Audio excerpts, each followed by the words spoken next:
Endangered wild horses are returning to the steppes of Kazakhstan for the first time in 200 years. It's part of an ambitious scheme to return them to their original habitats. In 1969, a Mongolian border patrol scanned the horizon and spotted a lone stallion. Dust curled around its hooves before it vanished into the silence of the steppe. No one knew it then, but that fleeting glimpse would become the last confirmed sighting of a wild Przewalski's horse for decades. The species, once woven into the lore of Central Asia, simply disappeared not with a bang, but with a whisper. It wasn't always that way. These rugged animals, known as tacky or spirit horses, had roamed the steppes for thousands of years. They were never fully domesticated, never fully tame, but the 19th century changed everything. In 1879, Russian explorer Nikolai Przewalski delivered a skull and hide to the St. Petersburg Academy, turning the ghosts of the plains into scientific specimens. Curiosity soon turned to captivity. By the 1920s, European menageries displayed them like novelties, exotic relics from a dying wilderness. A political upheaval, expanding human settlements, and widespread water drilling across Mongolia and China decimated their habitat. Hunting pushed them further toward extinction, and when the wild population was finally wiped off the map, only a few scattered survivors remained, all behind bars. That could have been the end. Only 12 genetically distinct horses had made it through, 5 stallions and 7 mares. That was barely enough to form a viable gene pool. Some experts even suggested freezing their DNA and waiting for cloning technology to catch up. Instead, something remarkable happened. Zoos around the world did something rare in conservation. They worked together. In 1959, the International Studbook was formed. It wasn't just paperwork, it became a lifeline. No single zoo was allowed to hoard bloodlines. Breeding pairs were carefully planned, and horses were flown across continents for matchups. Slowly, the captive population grew. By 1980, there were more than 1,000 Przewalski's horses living in zoos and reserves, still captive, but no longer on the brink. Then, in 1985, China entered the scene with a bold idea.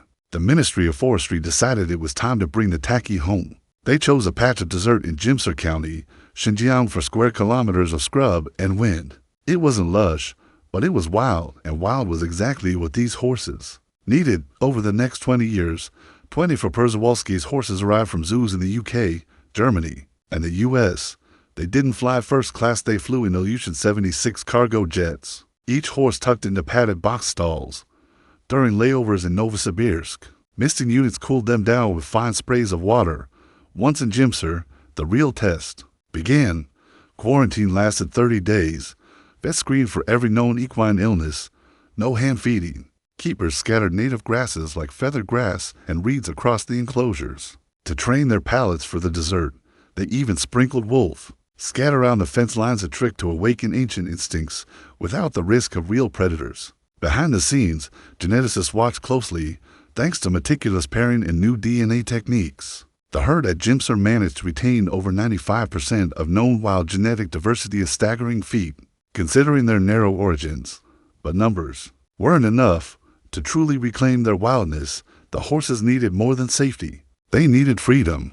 In 2001, Chinese scientists took a leap no one expected, and what happened next shocked even the most seasoned biologists. Keeping a horse alive is simple: toss in hay, water, and a decent fence. But keeping the genetic future of an entire species alive, that's something else entirely. Every single Przewalski's horse alive today traces back to just 12 ancestors. That's a genetic tightrope walk, and one wrong step could bring it all crashing down. So China didn't just build a breeding center in Jimsur, they built a living, breathing gene bank. One powered not by wires and algorithms, but by hooves, instincts, and very clever design.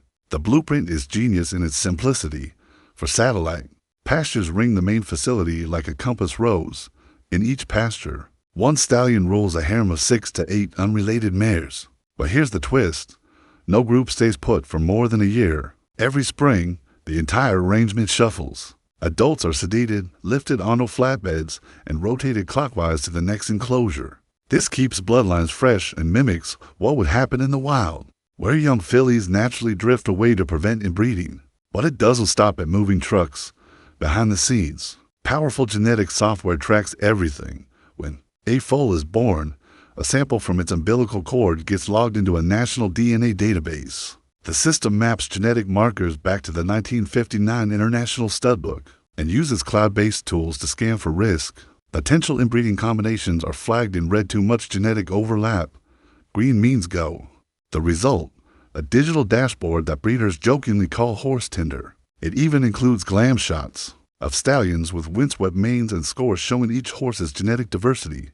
Genetic Revelation section. Don't repeat genetic diversity arguments in multiple sections. Condense the ancient genome findings into a punchy paragraph. Focus more on why that didn't change the value of the project. That is the real point. Closing. Section expansion. The detailed transport logistics, flatbed rail cars, pulse monitoring. Acoustic sensors are great, but maybe pick just one cool visual example per site instead of listing every detail. The story is about the horses, not about the train ride. 3 polished closing paragraph, new ending original. What once seemed like a fragile experiment is now a blueprint for success. So, what's your take on reintroducing extinct animals into the wild? Let us know in the comments, and don't forget to like and subscribe for more fascinating content. Thank you for watching GIMPro. Closing scene. Wide shot of wild horses moving across dunes. At sunset, soft music fades in. Narrator. A project, once dismissed as impossible, is now a model for rewilding across Asia. And it raises a bigger question. If an extinct species can reclaim the desert, what else might be possible? What's your take? Should more species be returned to the wild? Tell us in the comments. And if you love stories where science meets nature, be sure to subscribe. We'll see you next time. Summary: you have a fantastic core script. If you apply these improvements, stronger opening punch, smoother pacing, and trimmed middle focus on key visuals and story flow, stronger closing emotional beat gives your video will feel more powerful, tighter, and more cinematic. Wow. Keeping all the amazing science and wonder you've already built in. If you want, I can also provide a full revised version of your entire script, fully edited and polished for YouTube style, ready to record. You can just copy and paste it to your editor/vo artist. Would you like me to do that next? Writing in language of Provence, grammar and spelling fixes. Hoofbeats gives hoofbeat Przewalski's. Kioskis gives consistently used Przewalski's horse or tacky if you want a shorter word on screen. Mayors gives Mayor's turboprop gives. Turboprop flatting gives fix the unfinished sentence at the very end of the script. Improve some phrasings. Horse Tinder. Either make this joke clearer or remove it if you want a more serious tone. Not a zoo in the wild, but a functioning ecosystem. Gives consider rewriting for clarity. Example: this was no longer a zoo behind fences. It was a living, functioning ecosystem. The behavior and ecological value matter more than a genetic label. Argument could be framed a bit stronger, right? Now it reads defensive. Suggestion: but the researchers on the ground knew this. In nature, behavior and ecological impact matter more than labels written in a lab. Tone improvements dice on your core tone. Option A, fully serious. Poetic documentary gives no jokes like horse Tinder, very elegant language. Option B, serious but lightly humanized.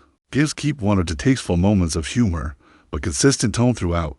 Right now, your tone fluctuates. Decide based on your YouTube channel style. Visual, audience flow suggestions. Add visual callouts where appropriate. When describing the satellite pastures, gives show a diagram. When the first release happens, gives you slow motion footage if available. When the horses find the unknown spring, gives insert a map shot. Break up long scientific paragraphs with simple summary sentences, e.g., after describing MHC diversity. In short, these wild horses have the immune system of champions. And with a stronger audience call to action, what do you think? Should more extinct species be brought back to the wild? Let us know below, and don't forget to subscribe for more untold stories. From the front lines of conservation, summary of key improvements, or suggested improvements. Structure and pacing split into 2 videos. Or trim approximately 15% transitions. Add smoother bridges between sections. Grammar and spelling correct typos. And standardize terms, language, and phrasing grammar redundancy. Clarify certain sentences to chose consistent tone, serious or serious with light humor. Audience flow and visual cues. Break up dense sections. Stronger tape you want. I can also provide a revised sample intro, first 3 paragraphs rewritten.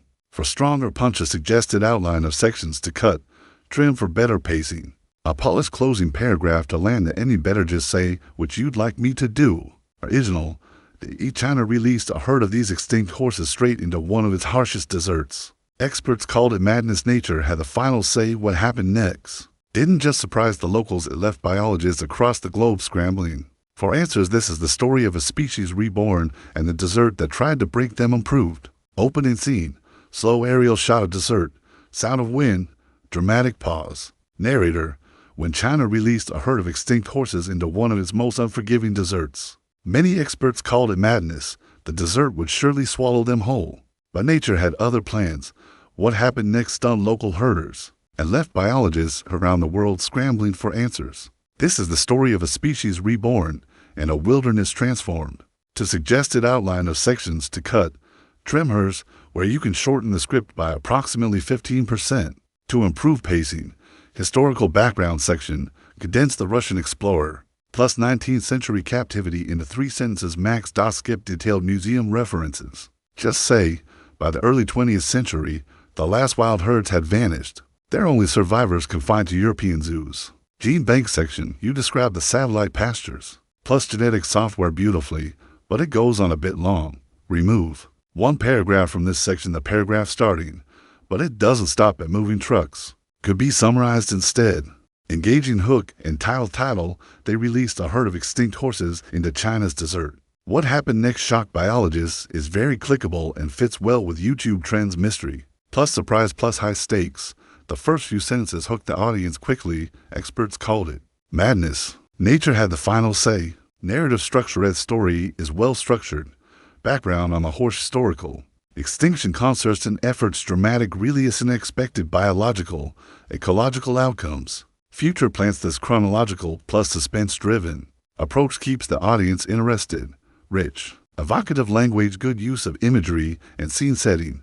Forgotten hoof beats in 1969. Hoofs pounding, dust rising. An uncharted spring previously unknown to even the most experienced rangers. You balance scientific details with a cinematic storytelling style, which works well for general audiences. Depth and research script includes a lot of scientific and ecological detail. Genetics, microbiomes, technique, prey dynamics, climate change impacts. These make the story feel credible and educational, appealing to curious viewers. Emotional and ethical resonance. They successfully frame conservation as a heroic, hopeful struggle, which resonates emotionally. The story doesn't shy away from hard truths, e.g. plastic deaths, wolf predation, difficult ethical choices, weakness flow and transition. Some sections feel choppy or have abrupt transitions. Example, the shift from the gene bank description to the release scene is quite sudden. The genetic revelations part near the end is interesting but disrupts the narrative rhythm. It almost feels like a sidebar. Redundancy and length. Script is very long, almost like a documentary rather than a typical YouTube video. Certain points are repeated. Genetic diversity mentioned several times. Behavioral training is described in multiple places. Viewers on YouTube often have shorter attention spans. You could streamline by cutting approximately 10 to 15% of repeated information. Sentence structure, grammar. There are multiple typos and awkward phrasings. Hoof beats gives hoof beats. 5 stallions and 7 mares gives should be mares. Kioski's horse gives inconsistent spelling, should be Przewalski's horse or tacky. Turboprop. Aircraft gives turboprop. Some sentences run on unnecessarily or lack punctuation. These should be cleaned up for readability and voiceover clarity.